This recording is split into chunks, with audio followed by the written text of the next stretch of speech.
back, everybody. We're back. Episode 51 of Who Gives a Dram.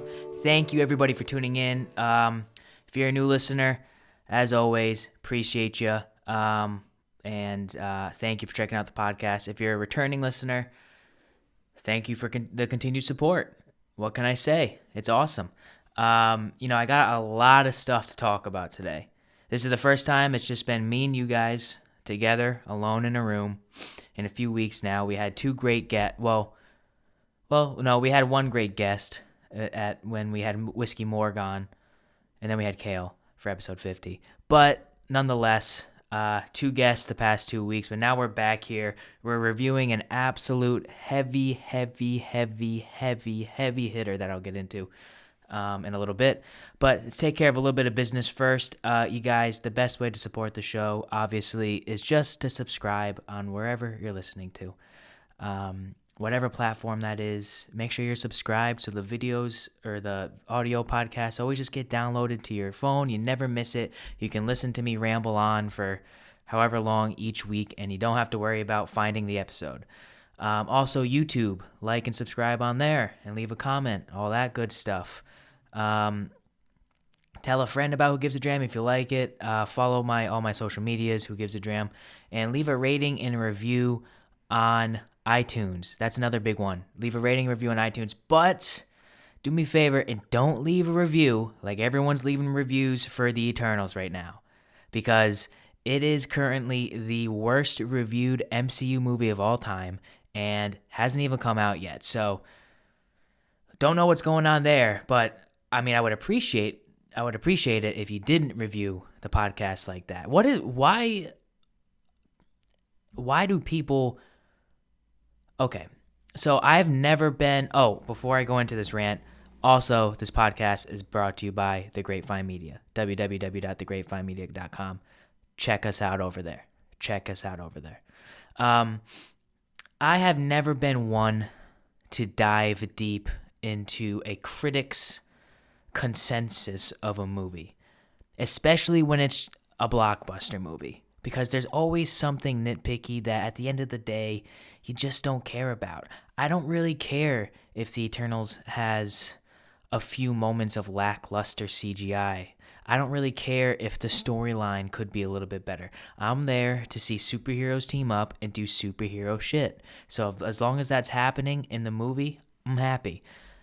Now, what really started my hate for movie reviewers, and there are some movie reviewers who are like you and me, who just go into something and take it for what it is, and they review it not based on like trying to hit certain check marks on a review sheet. They just give their overall opinion on it. And it's like, listen, this part was awesome. Man, maybe this part could have been a little bit better, but overall the movie rocked. But when you're grading it like a report card, like these professional critics do, it's like the smallest little details all of a sudden makes it like a 7 out of 10. And then another small little detail brings it down to a 6 out of 10. And then a 5 out of 10 and a 4 out of 10. But then you look at the audience score on Rotten Tomatoes and it's 90%. I just never understood that. And what made me realize that critics are just absolute dummies is when I was reading a review on Step Brothers. You know Step Brothers, the movie with Will Ferrell and John C. Reilly? Yeah, that movie. They gave it a negative review because it didn't have enough. I think it didn't have enough plot development. It was along those lines, and I wanted to meet that critic. I wanted to shake their hand, say, "Hey, nice to meet you. My name's Connor," and then all of a sudden, bang, sharp elbow to the jaw. That's it. Walk away. If you're saying Step Brothers is a bad movie because there's no plot development, what are you doing? So the overarching story of why I'm going into this is I'd prefer if you don't leave that sort of review on the Who Gives a Dram podcast, because if you're going to compare me to people who actually are giving you facts about whiskey, I'm not going to do too well. Well, regardless, you guys, I hope everyone had a great week. We're on hump day here. We're on hump day. It's the hump day. It's the middle of the week. You just get over this hump day, and then it's the weekend. I have a very exciting weekend this weekend. One of my best friends, my cousin, is getting married to the girl of his dreams, and it's going to be beautiful. And I got a brand new suit, and I'm going to be looking so good, suited and booted. And we're going to have a cigar bar, and it's going to be awesome. So that's what I'm doing this weekend. So I'm excited for that. That's going to be a fantastic time. Been looking forward to it all year. And it's kind of, when something comes along that you've been waiting for all year, it always goes by so quick. So I'm trying just to, enjoy the lead up to it, because although it's not my day, it's someone I'm very close to's day. So that's gonna be fun. This past weekend, what was going on this weekend? What were we doing? Oh, it's Halloween. It's Halloween. It was the end of spooky season this weekend. So I hope everyone had a great Halloween. I didn't do much, to be honest. I didn't do much, but I'm going to miss spooky season, you guys. I have been telling you every single week that spooky season is one of, if not my favorite season of the year. It goes toe in toe with Holly Jolly season, which we are in now. And I don't know which one I like better. Some days I prefer spooky season, some days I prefer Holly Jolly season. I don't really know which one I prefer. But I do know this, they are both at least number 1 and number 2, and they're interchangeable. So I'm gonna miss, the spooky season there. We were given some really good horror film with Halloween Kills and Malignant and Midnight Mass, 3 good movies and / TV shows that came on this spooky season. So that was fun, and it was a perfect night here in New England, or at least where I am, on Halloween. So I hope all the kids and everything had a good time walking around and trick-or-treating. Some days I miss that. I remember how excited I used to get for Halloween. Even the last time I went trick-or-treating, probably 3 years ago. Yeah, it seems like a while. I stopped trick-or-treating when I was 22.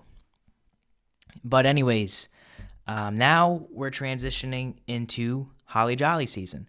And for me, Holly Jolly season starts November 1st. Today is November 2nd as I record this. But November 1st, I'm listening to Christmas music. I'm starting Christmas music November 1st, and I am not stopping it until December 26th. After December 26th, it's like nothing. It's nothing. But from November 1st to December 25th, Holly Jolly season. And we started the Holly Jolly season out big time. About as big as you can get. And I don't know if you guys remember. If you guys have been following along with Who Gives a Dram since episode 1. If you have, God bless you. I've listened to some of the earlier episodes. Not very good. But we keep on adapting. We keep on doing this thing. And we're going to get, I don't know if we're necessarily going to get better. But things are going to continue to evolve. We're going to continue to brick by brick, as Dave Portnoy says. And the first review I did on Who Gives a Dram was A Midwinter Night's Dram. Actually, bear with me for a second. I hope my video works this time. Last week the video didn't work because I don't know why. So episode 50, the biggest episode of all time here on Who Gives a Dram, couldn't do a YouTube video. So for all my homies that check out the podcast on YouTube on a weekly basis, I know who you are, and I'm sorry. But hopefully this one's on YouTube. We'll see. I record on my phone, and I cleared a bunch of space on my phone, so I hope that was the issue, and I don't know. We'll see what happens. Anyways, the first episode was A Midwinter Night's Dram. To be exact, this bottle. Act 8, Scene 2. Yesterday, I'm driving along. I need to go to the mall to pick up my tailored pants for my brand new suit for this weekend. And there's a liquor store on the way. So I said, you know what? I'm going to stop in. Sometimes they have pretty cool things. I doubt they'll have Midwinter Night's Dram. And I walked in, looked behind the register where they keep the good stuff. Didn't see anything. Walked to the aisle. They always have a full aisle. I will give them that. And I wasn't expecting to even... I went in just kind of I might as well go in. I'm here. when I walked out of the store, I checked behind the register again, and I just so happened to lay eyes on Act 9, Scene 4, Act 9, Scene 5 of A Midwinter Night's Dram. I paid $120 for it, which is above retail. I know, but to me, this is worth $20 above retail. I would pay that. So, I'm pretty sure I have my hands on another bottle as well here down the line. So I should be all set on my Midwinter Night's Dram, and I'm so happy because, a Midwinter Night's Dram by High West gives me such good memories. It was the first whiskey I held in my hands and bought for $100. I was like, holy crap, I'm in the whiskey game now. So a Midwinter Night's Dram holds a special place in my heart. It's one of, if not the coolest bottles in the game, and not only does it hold a special place in my heart, and not only do I think it looks awesome, it is incredibly tasty. Last year we gave Act 8, Scene 2 a 8.9. That was my first score ever. So I'm excited to do this one. I'm excited to bring this out. We found this the first day of Holly Jolly season, so we're starting it well. I'm going to pour some in the glass now. We're not going to drink it yet. I did taste a little bit of this yesterday. So I did taste a little bit yesterday. I couldn't help myself. I was going to uncork it on the podcast, but I needed to open it. Me and my brother each had a dram yesterday, so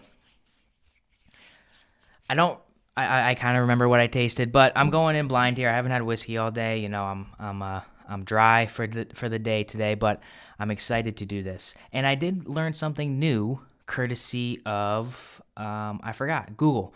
But there is actually a significance on a Midwinter Night's Dram to the act and scene number, and I'll tell you right now. The act number, in this case Act 9, signifies the production date of the bottle, or the production number, I should say. Meaning this is the 9th offering of Midwinter Night's Dram, and the scene number is in correlation with the bottling. So Act 9 is the 9th release. Scene 5 is the 5th day of bottling. So this is from the 5th day of bottling of whenever this was bottled. I'm assuming a few months ago, maybe. And that's pretty cool. I did not know that. I thought it was just kind of like an homage to William Shakespeare and his poetry and his stories, because that's what A Midwinter Night's Dram is based off of. So I don't think we really need to go into a whole lot of the history of A Midwinter Night's Dram. I mean, we kind of already know what it is. We went over it. If you haven't already, listen to episode 1, the first official episode, not the introductory episode, but the official episode of Who Gives a Dram. We review this. You can decide whether you think the episode is good or not. It was my first episode ever, so cut me a little bit of slack, all right? But yeah, this is it's essentially Rendezvous Rye, High West Rendezvous Rye, which is a mixture of straight rye whiskeys. This is finished in French oak port barrels. So it gives it that really, really nice, like dark fruit, plum, cinnamon spice tasting notes to the rye whiskey to go along with just the complexity of the rye spice on the straight rye whiskeys. I know that it's this bottling is 49.3% ABV or 98.6 proof, so it's up there in proof. This is not a light whiskey per se. For comparison, Act A Scene 2 was the same thing, 49.3%. That must be a consistent thing with High West. I thought it was different. The mash bills of the straight rye are 95.5 MGP. The classic 95% rye, 5% malted barley MGP rye mash bill, used in so many rye whiskeys across the world. It's fantastic. And an 80% rye, 20% malted barley from High West Distillery themselves. So it's a blend, but they're also using in-house juice, which always gotta love, especially with these. I don't want to say High West is a smaller distillery, but a distillery that's not a huge conglomerate. Definitely didn't say that right. Yeah, and it's aged in new charred white American oak barrels and finished in French oak port barrels. So it's a rye whiskey that's finished in a French oak port barrel. So it's got that real nice, just what you think of a rye whiskey when you sit by the fire. It's Christmas time. You're watching a Christmas movie. Ugh, this makes me want Christmas so bad. This does. So that's a little bit of the history of or what we're tasting here today. Act 9, Scene 5, High West Distilleries, and Midwinter Night's Dram. Bottle alone is a 10. This is the only 10 bottle I'll give. The bottle itself is a 10. I don't really do 10 scores here on Who Gives a Dram because I don't think there is a perfect whiskey, but the bottle of a Midwinter Night's Dram is a 10. So I wanted to talk about a few things, other than the Eternals review, and other than Holly Jolly season. I wanted to talk about the fights this weekend real quick. There were some huge fights this weekend. UFC 267, I think it was. I could be wrong on that. I forgot exactly. I never remember the numbers. John Blachowicz versus Glover Teixeira for the light heavyweight championship. It was in Abu Dhabi. It started at 2 p.m. It was awesome. I love when fight cards start early because you have the rest of the day after. It's like how the West Coast feels at all time. So the main card typically starts at 10 p.m. here, and it'll start at 7 p.m. on the West Coast. So for y'all on the West Coast, even if it starts at 8 and it ends at 11, that's better than starting at 10 and ending at 1 for the most part. Maybe 12:30. Because you got to go to bed after that. You can't go out to the bar. You can't do anything. West Coast, 7 to 10, you go right out to the bars after. But 2:30 or 2 o'clock this card started. Chef's kiss. Perfect time.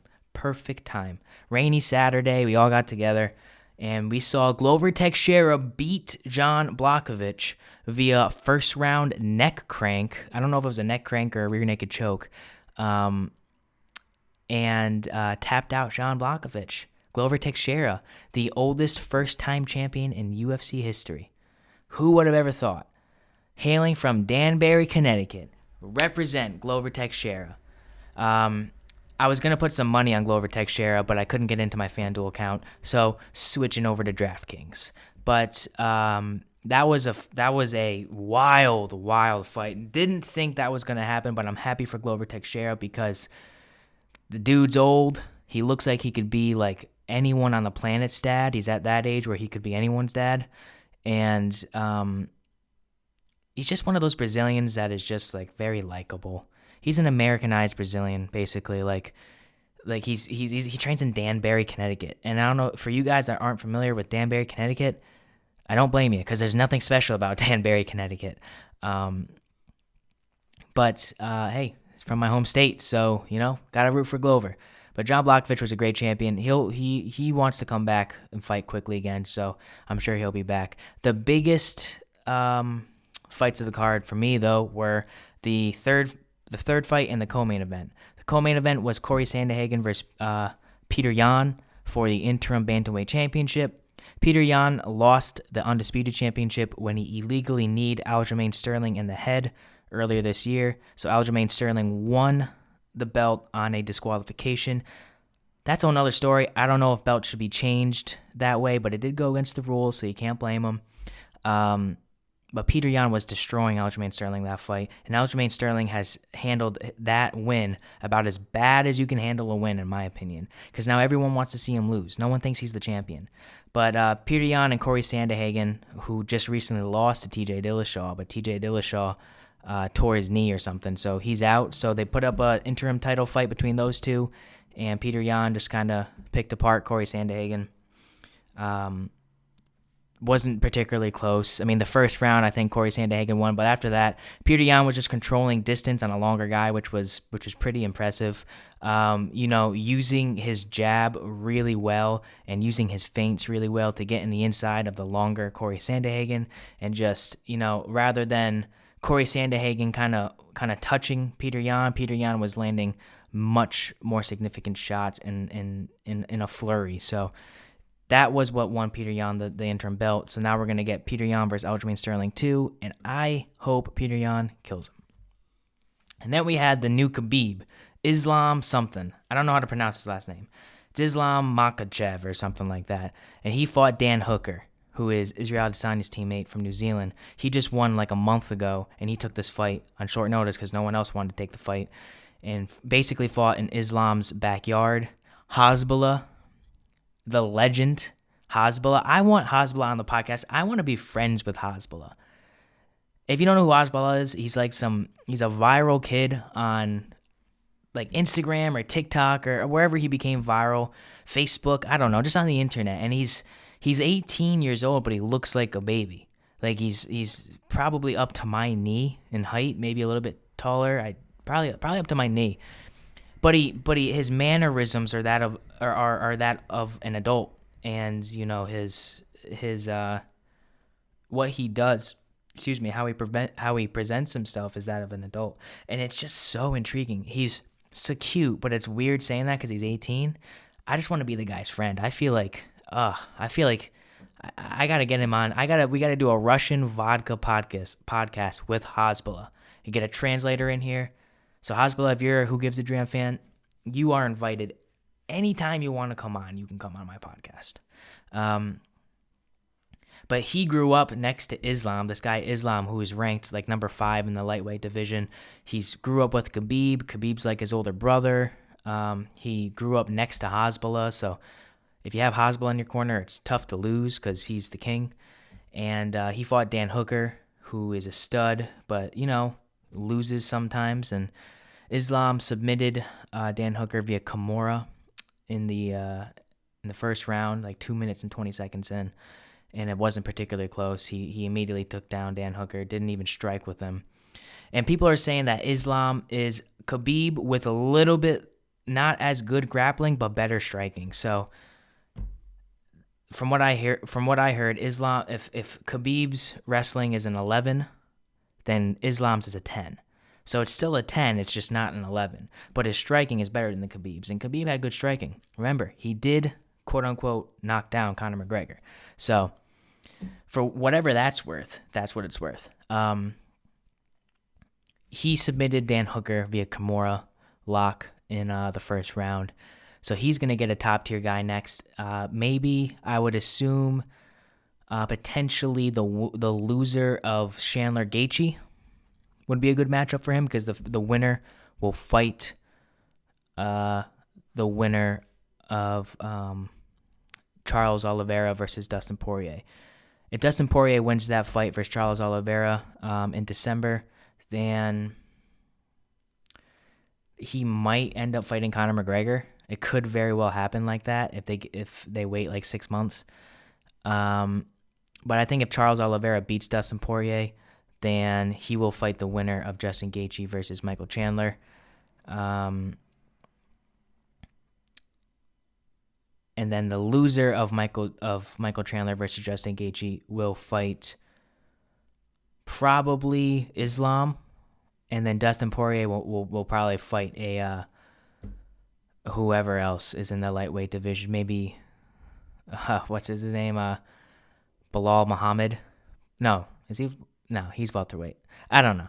So these names sometimes start to go, in different directions in my head.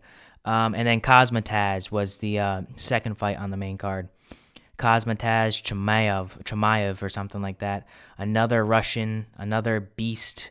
He has fought, I think, 3 times before this weekend in the UFC, and his significant strikes was like 150-1. He got punched 1 time. And he fought Li Jingling or something like that, and this guy is kind of a beast too. And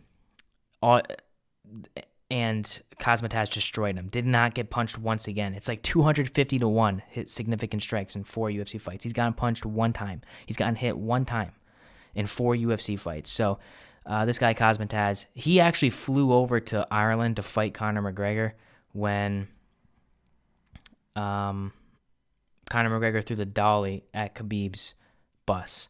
Or was that that could have been Islam actually. It was one of the two. These Russians, these Dagestanis, who flew to Ireland to fight Conor McGregor. These Dagestanis,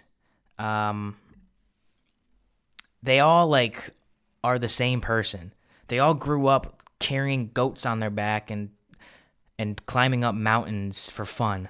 When I was playing Madden, or when I was playing NBA Live 2005 with Carmelo Anthony on the cover, or MLB Live 2004 with Manny Ramirez on the cover. You guys remember those games?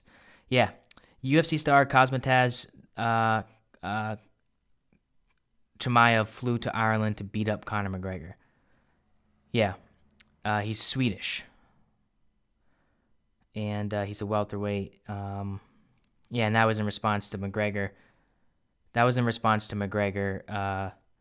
Throwing a dolly through Khabib's bus. So that was pretty funny. So that's basically a quick roundup of the fights this weekend. Obviously, I'm a big UFC fan, so I like to break down the fights a little bit because I don't really get to anywhere else. But I kind of want to get into this whiskey now, you know? I want to get into what I'm sniffing and what I'm tasting because my mouth is watering basically. So let's get into the whiskey. Let's see what we smell here. Oh, it just looks so good.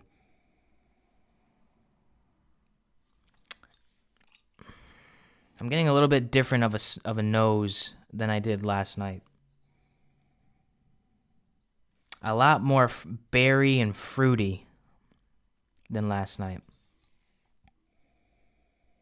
So off the bat, you can tell, that rye, it's very rye and cinnamon forward on the nose, but I get a lot of like mixed berries, like fresh, juicy, plump berries, more so than like a darker, dried up, like fig, plum berry on the nose on this one. Actually, I don't get any of that dried fruit that I got so much on the first one, and that I actually think I got last night. Yeah, I'm getting like mixed berries, fresh mixed berries mixed with a little bit of cinnamon. Now I'm getting a little bit more of that port tawny, like darker aspect to it. A little bit of caramel on there. A little caramel butterscotch action going on. And a little bit of vanilla. But a lot of berries on this one. Berries, cinnamon, kind of like if you took a big thing of mixed berries. Almost like a mixed berry, like yogurt or something. Sprinkled some cinnamon on there. And added in a little vanilla extract. That's kind of what this smells like. Again, I want to give this stuff time to open up a little bit. I did just open it last night, and this, for example, my Act 8 has been open for over a year now, and I had some 3 nights ago, and really enhance some of the flavors on it. So I'm curious to know what this is going to be, what this is going to do after a little bit of time. Cracked open, getting a little bit more air and oxygen in there, and seeing if that's going to maybe change up the taste or the nose a bit more. But not my favorite nose as of right now. It's definitely got that, like, you can tell it's finished. It's got that, like, it almost smells like how like a double-barreled whiskey of any type smells. For example, what comes to mind is like Old Forester 1910, and I remember saying that last night. This smells like a toasted finish or a double-barreled whiskey. Elijah Craig Toasted Barrel. It also kind of smells like that. It's almost like a molasses butterscotch type of smell. It's a little bit of a darker sweetness when a whiskey is double barreled or toasted or finished in a toasted barrel. It's It's unique, but it's good. But it's not my absolute favorite. So on the nose, I mean, at least from what I can remember last year, I don't know if I like it as much as last year. But at the end of the day, what means the most to me is the taste. So let's drink a little bit of Act 9, Scene 5, Midwinter Night's Dram. So happy. Holly Jolly season, Midwinter Night's Dram season, Christmas music season. Let's drink a little bit of whiskey.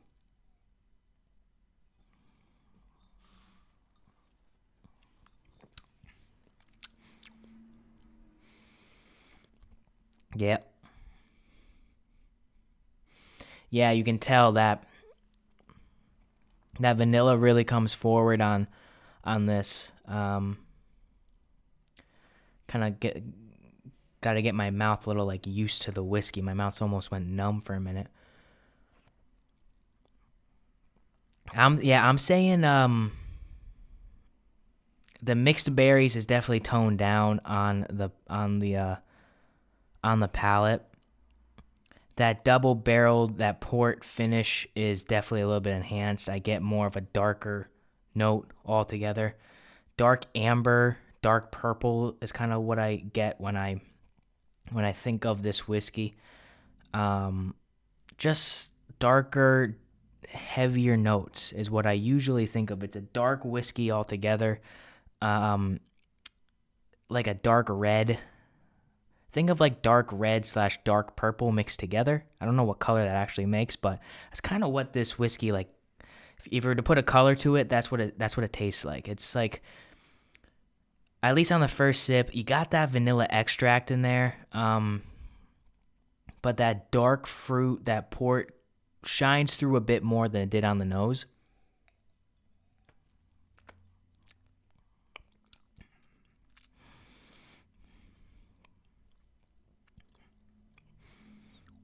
I get almost like a bit of spearmint too, mixed with a little bit of cinnamon.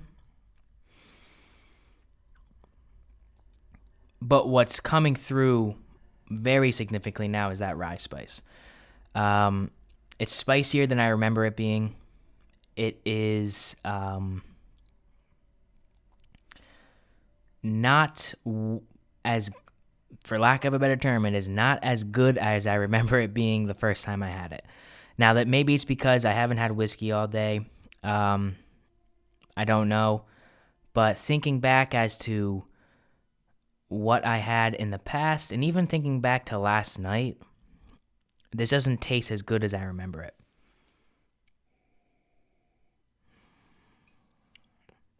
Not to say I'm disappointed. I don't want that to be the case. I'm not disappointed in it. It's just different than I remember it. And that's what, the beauty of doing this live is excuse me, you are getting exactly what I think about this dram. And I hope that kind of not influences your decision, but I hope you take this, in stride and say, hey, well, what Connor said sounded good, so I kind of want to try it. Not that I need to sell any Midwinter Night's Dram for High West, but still,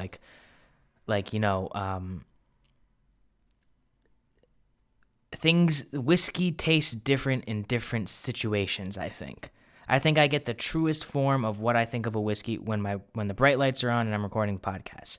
If I'm drinking whiskey later in the day, maybe it's not so serious.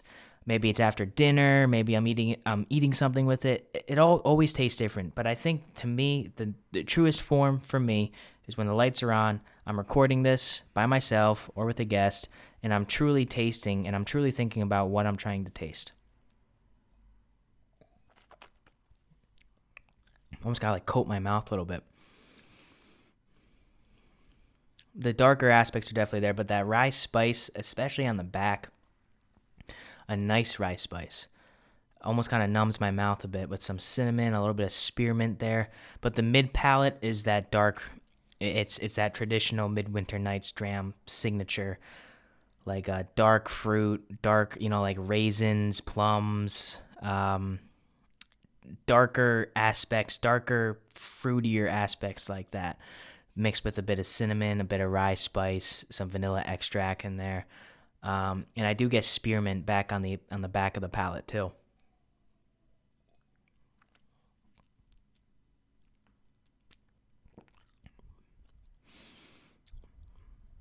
overall,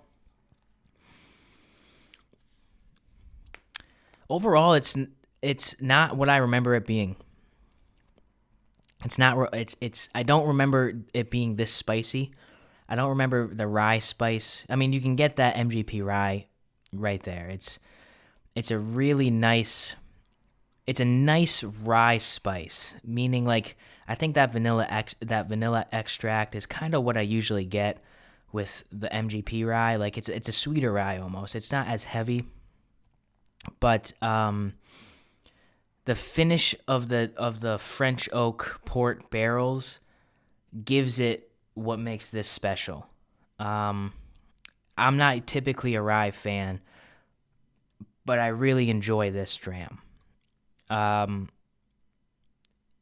when I'm thinking of a score, it's tough because there are definitely bourbons that I think I prefer, but this is so unique and different for a rye, plus the sentimental value, plus, there's a whole lot of different aspects that go into a Midwinter Night's Dram for me. I don't think that the price, I don't think that the availability helps it. It is limited edition, so you kind of have to, it's not High West's fault that this is not available in a lot of spots very readily because it's limited edition. They market it as limited edition. So $100, they'll say $100 MSRP for a limited edition finished rye whiskey.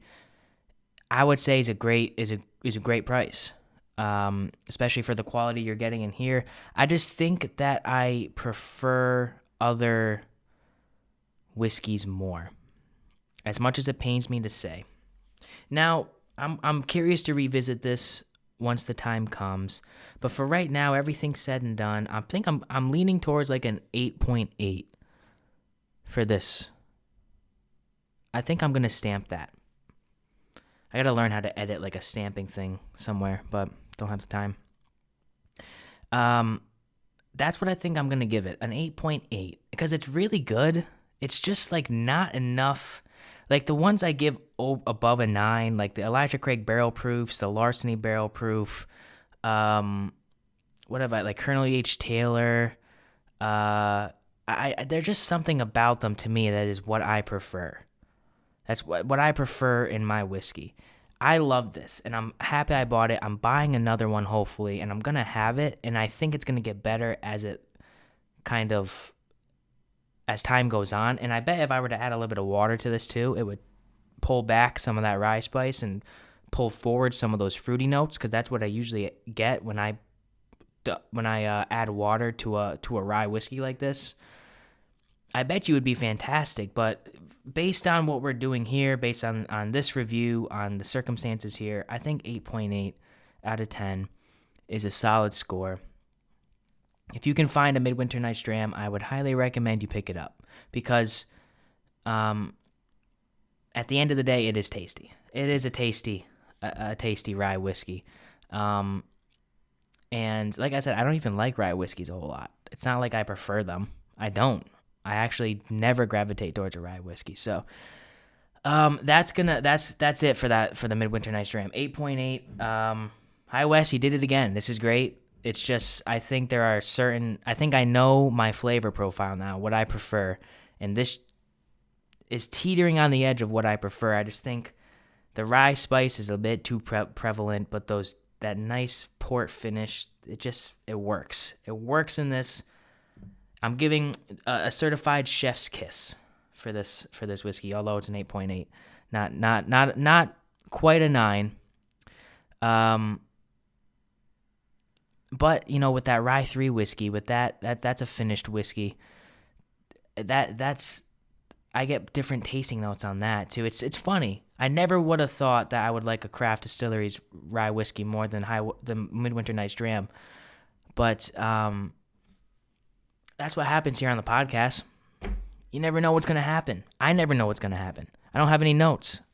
I don't plan for this. I just know when I'm going to record.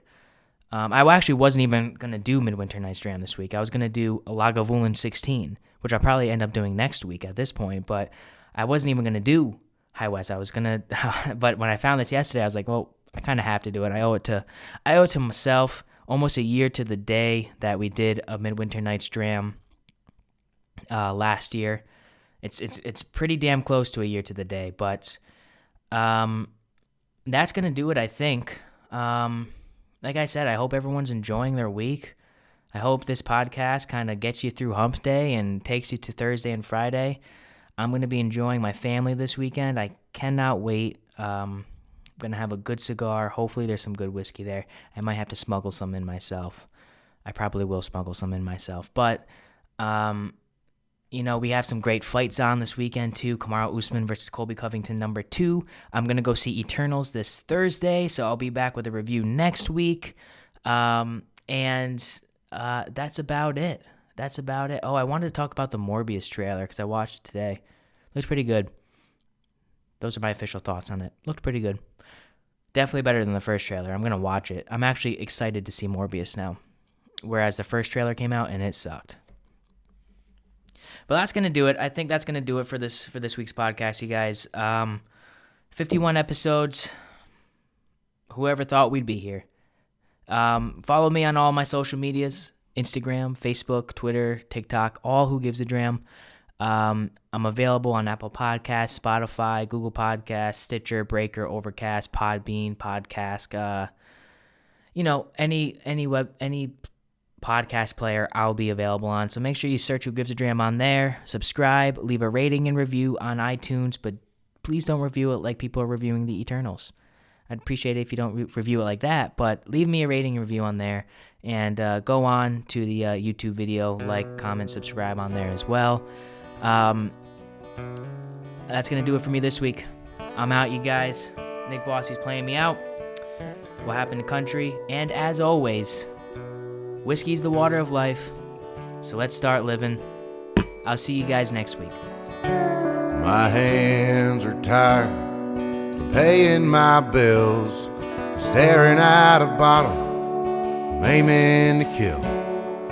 Weeks passing by and the seasons keep changing. I'm playing my song, trying to make me a name.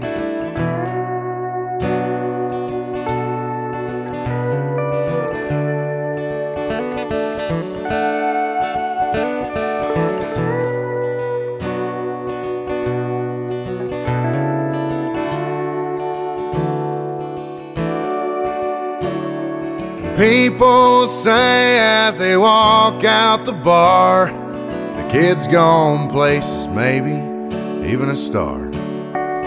They don't play country down in Nashville today, just the same chord progression with nothing to say.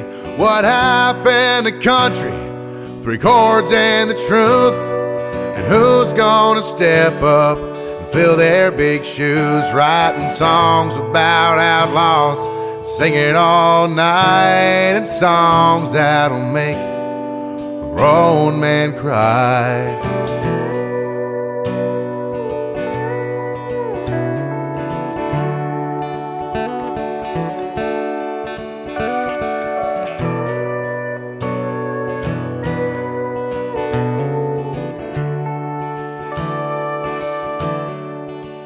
They use auto-tune now down on Music Row, 'cause true country died there a long time ago. No, they don't play Waylon on the boulevard, but they'll do anything to be rock stars. What happened to country?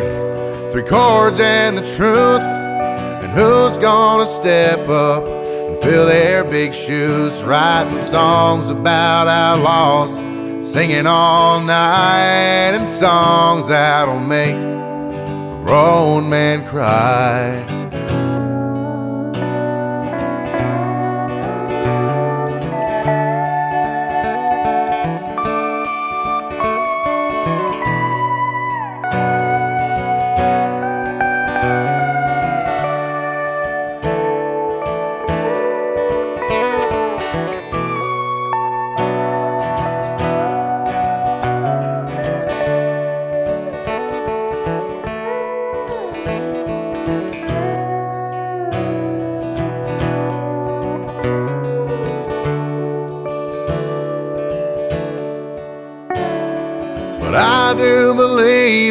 is hope for us yet, 'cause there's millions of people who cannot forget the way Johnny Cash brought a tear to their eyes, or how Marty Robbins painted Texas skies. What happened to country, three chords and the truth? And who's gonna step up and fill their big shoes, writing songs about outlaws, singing all night, and songs that'll make a grown man cry? A grown man cry. A grown man cry. I won't let country die.